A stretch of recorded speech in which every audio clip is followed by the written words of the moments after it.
the music teacher I chose for this is Dana Green, and there's no coincidence that the presentation is also green. So I met Mr. Green actually this summer at the Opus Chamber Music Camp. He was on the faculty, and I was his TA, so I worked with him for quite a bit. I just thought he was really interesting. He had a lot of just great teaching methods, so I reached out to him. About Mr. Green, he's been teaching for 17 years, and this is his 6th year currently at Vernon Hills High School, which is a North Chicago suburb. Prior to this, he taught in Naperville Elementary Schools, and he is primarily an orchestra director, so just strings, and he's a high school teacher, so grades 9 through 12. In Vernon Hills, they have 4 orchestras total, which is pretty amazing. So there is 3 string orchestras and then 1 symphony orchestra. They give 5 performances a year, and also he's the CYSO debut orchestra director. Okay, so I started the interview off with the question that all music educators get first. What inspired you to go into music education?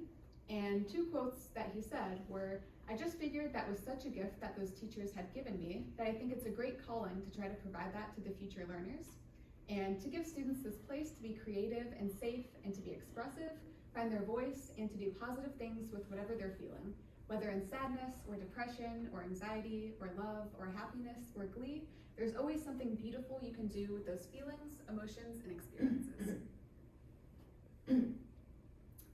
So the diversity at Vernon Hills, it's mostly Eastern European, Asian, and South Korean. And these are families that traditionally value the arts and specifically the strings. So these students can afford private lessons, they can afford to buy their own instruments, to travel to trips. And he talked about a tour that they're doing in France this year that has 170 participants, which is pretty cool.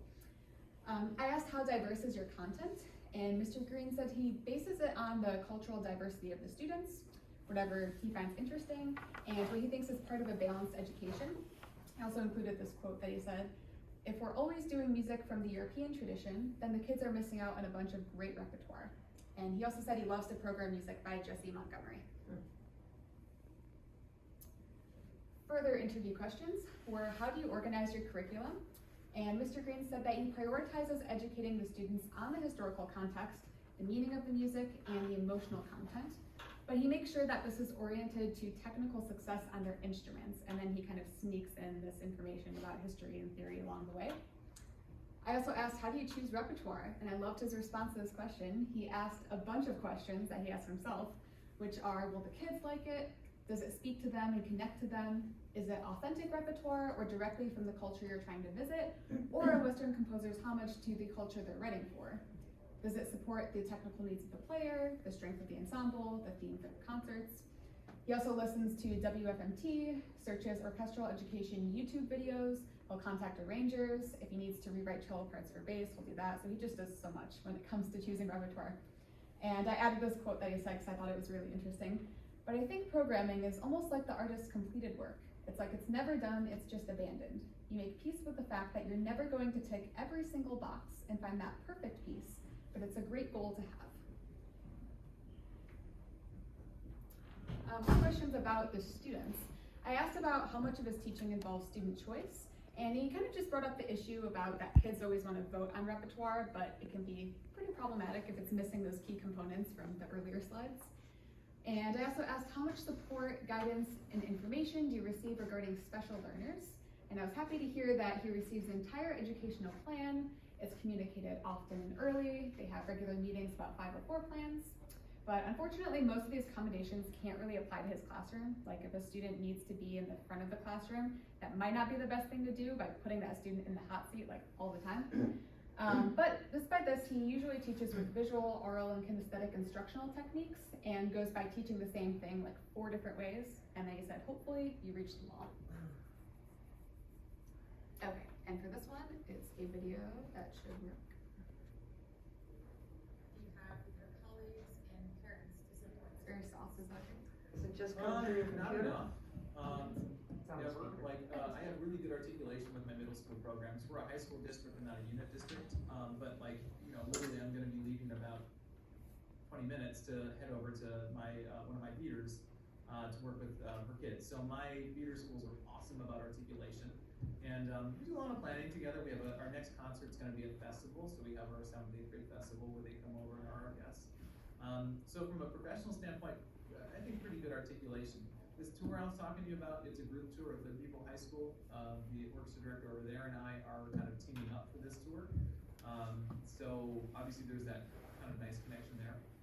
Unfortunately with parents, I love parent-teacher conferences. I think it's the time when you learn the most about your kids. It's like, oh, that's why you're that way, you know? And I don't mean that in a negative way, but like, oh, you're a goof, and so's your dad. Now I got it. Or, you know, oh, your mom and dad don't speak English really. So, okay, so communication to them, that's why that's kind of fallen to the wayside. That's why they never know what the concerts are. It's not because, you know, some disinterest in the educational offerings we have here. It's because they don't speak the language. So, we have those here. There are no parent-teacher conferences. I get one main interaction with parents, and that's our open house. And then beyond that are concerts. But anybody who's ever put on a concert before knows it's, last-minute program. I gotta print those out, or I gotta move this chair around, or this kid's instrument exploded. And then after the concert, it's like, oh, I gotta stack chairs and stands because I don't want anyone to think that I'm too big to do the small things. So, you know, it's just never enough time to make all the connections that you want to make. So unfortunately, the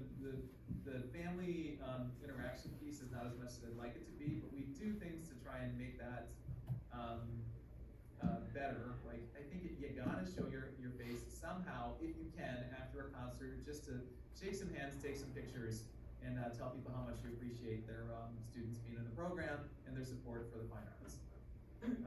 Something about these programs is like, it takes a long time to build them, and it can just come apart overnight. And one of the ways that happens is if you lose your community support or interest. So much there. So interesting. There we go. Okay, so questions about student support. I asked, how do you learn more about your students? And I may or may not have stolen like all of these ideas that he gave me for a group class I'm teaching this year.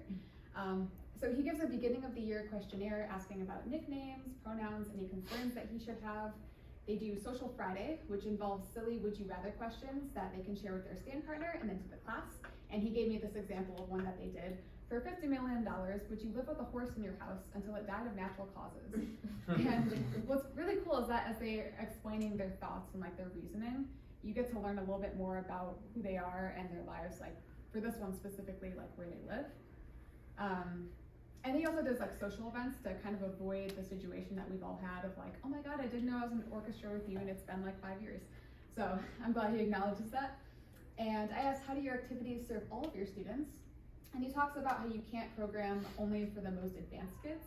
So you kind of want to give the advanced their leadership opportunities, and then the middle kids are pulled along, and then make sure that the less experienced kids won't be so lost and so demoralized, but they're also able to be carried along. And he talks about thinking about your students while you're lesson planning and programming. Big question. How do you support students who you know have been through some sort of trauma or have mental illness? And first he brought up that coming out of COVID, basically all students have some sort of trauma that they've experienced or are continuing to experience. And he talked a lot about having patience, compassion, kindness, and understanding, being caring enough to still hold these students to the same standard that you would anyone else, but also be there as a supportive pillar when needed. And I love that he said, it's not what's wrong with you, it's what happened to you. And he also talked about situations with attention where students are acting up, and he tries to ask himself questions like, what was their experience, and why do you think they're requiring so much of your attention, and why doesn't it matter to them if it's positive or negative attention? And last video, I thought his response to this was really cool. How do you communicate rules in your classroom? Free bathroom policy will say. It's like, hey, I'm gonna treat you like adults. If you need to use the restroom, and you absolutely have to use it in the middle of rehearsal, you gotta take care of that. It's better you do that in the bathroom and not here. I also give them 3 minutes after the bell to kind of get set up and to get their instruments ready and to take care of whatever business they need to. So I give my kids a lot of leash and give them a lot of currency because I feel like the culture here is pretty mature, fairly professional. So it kind of changes depending on what the group is. and how mature the group is, I suppose. And that does change from year to year, but I think the consistency is important. Kids really do, they hate the wall and they love the wall, but you gotta be the wall. You have to be consistent because there's safety in consistency. And if somebody's paying attention to them and cares enough to hold them to a standard, that's also safety and that's also security. It's when people stop caring and they just let things go. Kids are like, I don't know who even cares about me. So I think that having well-articulated rules that are enforceable consistently provide a lot of that safety for the students.